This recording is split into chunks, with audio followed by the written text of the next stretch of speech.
তিন দফা দাবিতে টানা চতুর্থ দিনের মতো চলছে শিক্ষকদের অবস্থান কর্মসূচি শহীদ মিনারে। গতকাল তারা মার্চ টু সচিবালয় কর্মসূচি ঘোষণা করেছিলেন, তবে তারা শহীদ মিনার থেকে পদযাত্রা করে হাইকোর্টের সামনে যাওয়ার পর সেখানে পুলিশি বাধার মুখে পড়েন এবং সেখানেই তারা অবস্থান গ্রহণ করেন। পরে রাতে তারা সেখান থেকে আবার ফিরে আসেন শহীদ মিনারে। আজ দুপুর 12টার মধ্যে যদি তাদের দাবি মেনে নেওয়া না হয় তবে তারা আবার শাহবাগ অবরোধের ঘোষণা দিয়েছেন।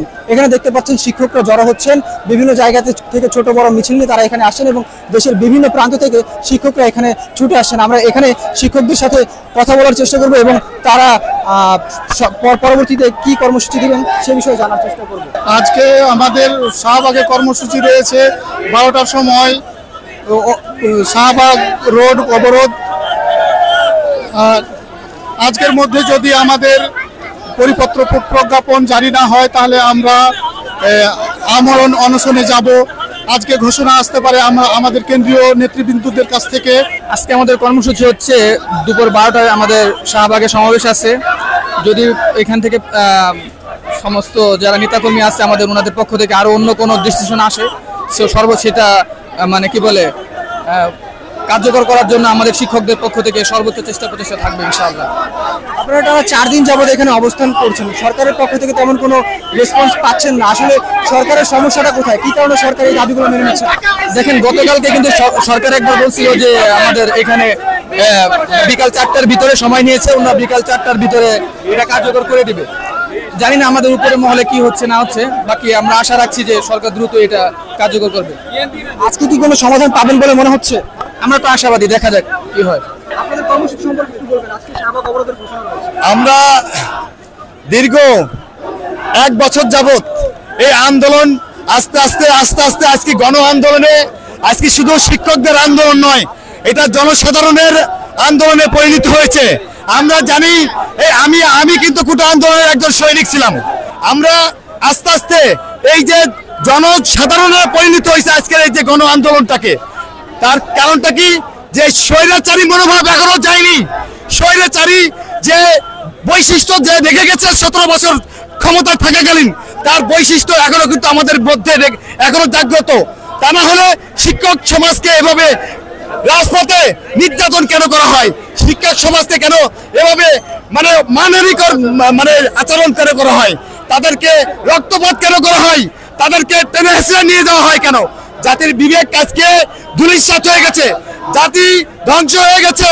এই জাতিকে যারা গড়ে তোলে, সেই জাতির যাদের কারিগর, তাদেরকে রাজপথ থেকে কুকুরের মতো তাড়িয়ে দেওয়া হচ্ছে। তাদের জানিয়ে দিতে চাই, ওই আমলাতান্ত্রিক সেই কুচক্রী মহলকে জানিয়ে দিতে চাই, সেই শিক্ষিত সমাজ আর কখনো আমলাতন্ত্রের পিছনে পিষ্ট হবে না।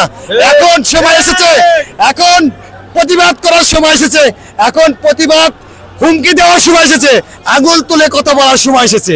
আমি বলতে চাই, আজকে যে দাবি দেওয়া নিয়ে এই শিক্ষকরা এখানে হাজির হয়েছে, আমি মনে করি 20 পাচ্ছেন না, সময় এসেছে এখন 45 পাচ্ছেন। প্রয়োজন হলে 50% দিতে হবে শিক্ষকদের। কোনো সমাধান হবে কিনা কি মনে করছেন? আমরা প্রত্যাশা করি যদি আজকে না হয়, এক দফা আমাদের জাতীয় কারণ। আমরা আর ওই 20% নিয়ে বসে থাকতে চাই না। শিক্ষকরা মাঠে নেমে গেছে, এখন আর এদের দামাবার কোনো শক্তি এই পৃথিবীর কারণেই তো দেশের কর্তব্য দূরের কথা।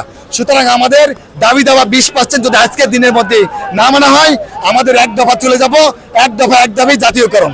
ধন্যবাদ আপনাকে। দর্শক দেখতে পাচ্ছিলেন, এখানে আমরা শিক্ষকদের সাথে কথা বলছিলাম।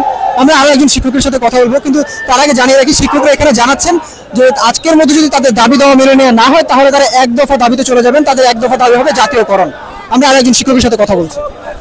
অত্যন্ত গুরুত্বপূর্ণ বিষয় হচ্ছে যে শিক্ষকরা আজকে রাজপথে, শিক্ষকরা ক্লাসে থাকবার কথা কিন্তু তারা রাজপথে এসেছে। এখানে একটি বিষয় গুরুত্বপূর্ণ, আসলে তালবাহানাটা কেন করা হচ্ছে? অনেকে আমাদেরকে বোঝানোর চেষ্টা করছেন যে আসলে সরকারের সক্ষমতা নেই, যে আমরা যে দাবিটি করছি 20% বাসা ভাড়া এবং 1500 টাকা চিকিৎসা ভাতা এবং কর্মচারীদের জন্য 75% উৎসব ভাতা, এই তিন দাবির অনেকেই বোঝানোর চেষ্টা করেন যে আমাদের রাষ্ট্রের সক্ষমতা নেই।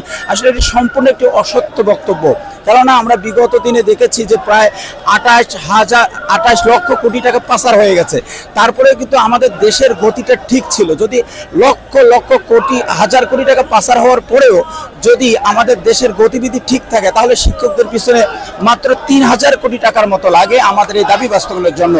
নিঃসন্দেহে আমাদের সরকারের আমাদের সরকারের সেটি সক্ষমতা অবশ্যই আছে এবং সামনে পে স্কেল দেওয়া হচ্ছে। এই পে স্কেলে দেখা যাবে যে এর থেকে অনেক বেশি পরিমাণে অর্থের প্রয়োজন, সেই অর্থ সরকার যেখানে ম্যানেজ করতে পারছেন এবং পে স্কেলের পুরোপুরি প্রস্তুতি গ্রহণ করা হয়েছে, তাহলে শুধুমাত্র স্বাভাবিক এই 3000 কোটি টাকা আমাদের এইটা কেন ব্যবস্থা করতে পারবে না? শিক্ষকরা আজকে আমরা একই সাথে কিন্তু দুটো আন্দোলন করছি। একটা আন্দোলন আমাদের শহীদ মিনারে অবস্থান কর্মসূচি, আরেকটি গুরুত্বপূর্ণ আন্দোলন চলছে দেশব্যাপী প্রায় 30,000 শিক্ষা প্রতিষ্ঠান, প্রায় 6 লক্ষাধিক শিক্ষক তারা তাদের কর্মবিরতি পালন করছে এবং প্রায় 3 কোটিরও বেশি শিক্ষার্থী যারা পড়াশোনা থেকে দূরে সরে গেছে।